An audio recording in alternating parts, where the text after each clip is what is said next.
묵상하심으로 1월 1일 수요일 새벽 기도회를 시작하겠습니다.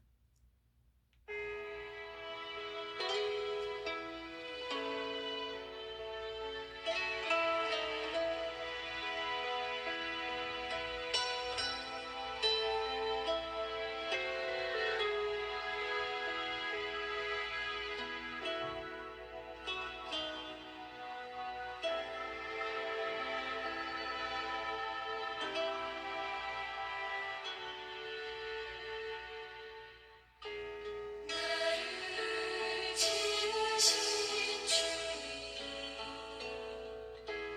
내 안에 계셔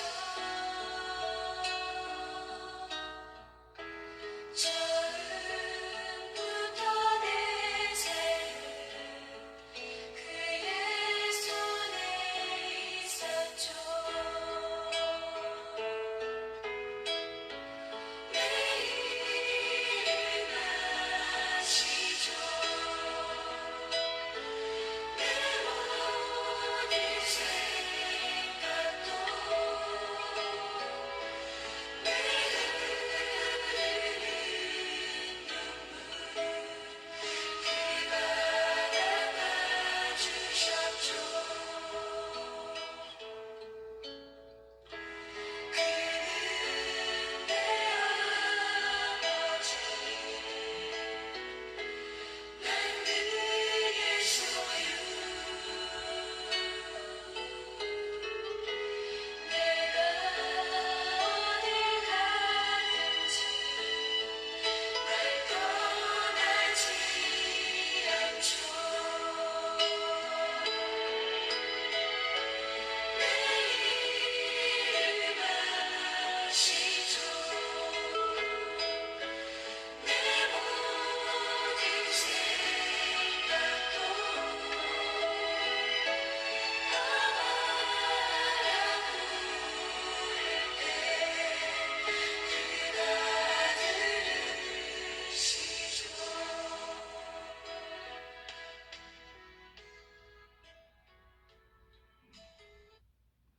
오늘 우리에게 주시는 하나님의 말씀은 창세기 1장 1절에서 13절 말씀입니다. 태초에 하나님이 천지를 창조하시니라.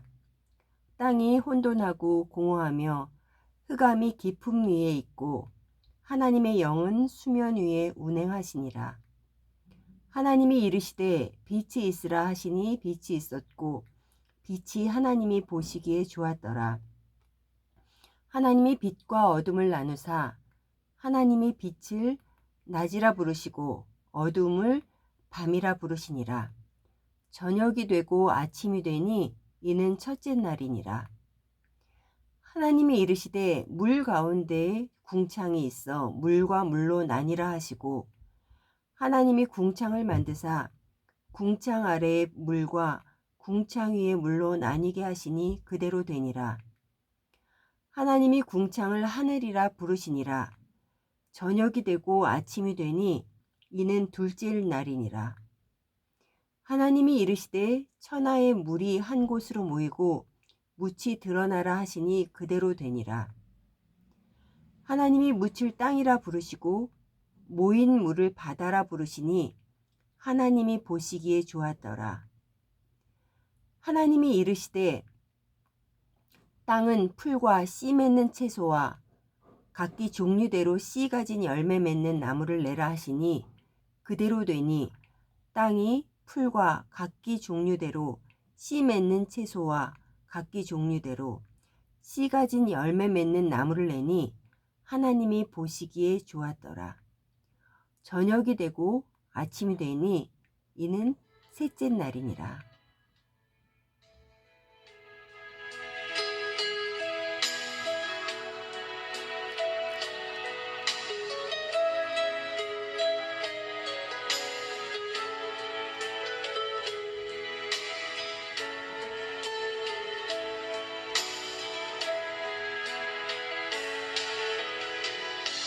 내 일을 아시죠.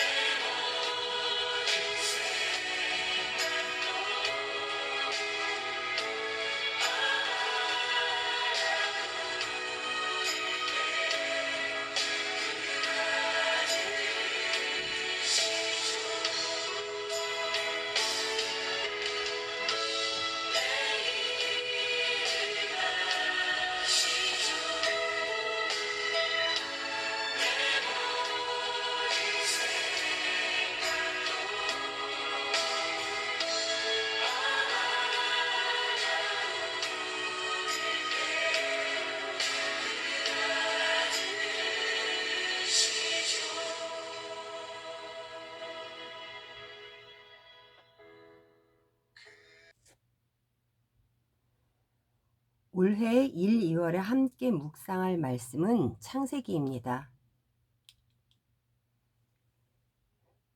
사람들은 성경 통독을 결심하고 시작하면 창세기부터 읽지 않습니까? 읽다가 그 결심이 무너져서 다시 계획을 세우고 또다시 읽기 시작하는 것이 창세기입니다. 그래서 많은 사람들이 다른 성경보다 창세기는 더 많이 읽었을 것 같습니다. 새해에는 첫날 그러한 창세기가 시작이 됩니다. 뭔가 결심하고 싶지 않습니까?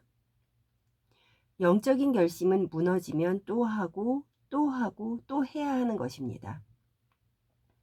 1년간 생명샘 앉은 자리 새벽 기도회를 함께 하신 여러분, 올 한 해도 함께 하루를 말씀으로 시작하며 손잡고 나아갑시다. 창세기 1장 1절은 저희 아동부 어린이들도 익히 외우는 말씀이고 성도라면 입에서 저절로 나오는 말씀이기도 합니다. 창세기의 처음은 천지 창조의 이야기로 시작이 됩니다. 흔히 사람들은 어느 날 어떤 창조가 이루어졌는지, 순서는 어떻게 이루어졌는지에 대해서 관심을 갖게 됩니다. 그런데 가장 중요한 것은 태초에 하나님이 천지를 창조하셨다는 것입니다. 이 말은 이 세상의 모든 것의 설계자는 하나님이시라는 것입니다. 설계자의 계획에 따라, 설계자의 의도에 따라 지어진 것이 우리가 사는 세상, 그리고 우리들입니다. 오늘 본문을 보니 땅이 혼돈하고 공허하며 흑암이 깊음 위에 있고 하나님의 영은 수면 위에 운행하셨는데 하나님이 이르시되 빛이 있으라 하니 빛이 있었고 물 가운데 궁창이 있어 물과 물로 나뉘라 하시고 궁창을 만드시고 궁창 아래의 물과 궁창 위의 물로 나뉘게 하시니 그대로 되었고 천하의 물이 한 곳으로 모이고 묻이 드러나라 하시니 그대로 되었고 땅은 풀과 씨 맺는 채소와 각기 종류대로 씨 가진 열매 맺는 나무를 내라 하시니 그대로 되었습니다. 아무런 형태도 틀도 없었던 곳에 하나님이 이르시는 그대로 되어졌습니다. 그리고 이르시는 대로 된 것을 보시며 하나님이 보시기에 좋았더라고 성경은 기록하고 있습니다. 하나님께서는 당신의 계획 가운데 하나하나를 창조해 가시면서 창조된 피조물을 보시며 흡족해 하셨던 것입니다. 사랑하는 성도 여러분, 가장 평안한 삶을 사는 방법은 하나님의 설계를 따라 사는 삶입니다. 사람들은 자신의 방법대로 살아가려니 인생이 더 고달파지는 것입니다. 천지를 창조하신 이가 하나님이시라는 것은 내 삶의 창조주가 하나님이시라는 것입니다. 이 사실을 잊을 때 자꾸 세상의 삶을 쫓아가게 되는 것입니다. 하나님께서 태초에 지으셨던 세상과 달리 인간의 죄로 인해 더럽혀진 세상의 삶은 쫓아가서는 안 되는 삶입니다. 그 삶은 하나님이 보시기에 좋았더라고 할 수 없기 때문입니다. 우리는 하나님의 놀라운 설계 속에 들어있는 사람입니다. 설계를 하는 이는 목적 없이 설계를 하지 않습니다. 그래서 우리를 향한 하나님의 목적이 있는 것입니다. 우리가 하나님의 창조하신 목적대로 살아가는 방법은 성경 말씀 66권을 통해 우리에게 알려주고 계십니다. 하나님의 말씀은 읽는 것도 중요하지만 실천하는 데 큰 의의가 있습니다. 그런데 실천을 하려면 어떤 말씀이 있는지를 알아야 하지 않습니까? 성경 말씀은 같은 구절이라도 읽을 때마다 주시는 은혜가 다른 놀라운 능력이 있습니다. 천지를 창조하신 하나님의 말씀, 당연히 피조물들은 이 말씀을 철저히 따라야 하는 것이 마땅한 일입니다. 그것이 하나님이 천지 창조의 주체이심을 알고 순종하는 것입니다. 사랑하는 성도 여러분, 2020년도 여러분의 영적인 계획은 무엇입니까? 다른 어떤 계획보다도 철저히 세우셔서 하나님이 보시기에 심히 아름다운 2020년 되시기를 간절히 소원합니다.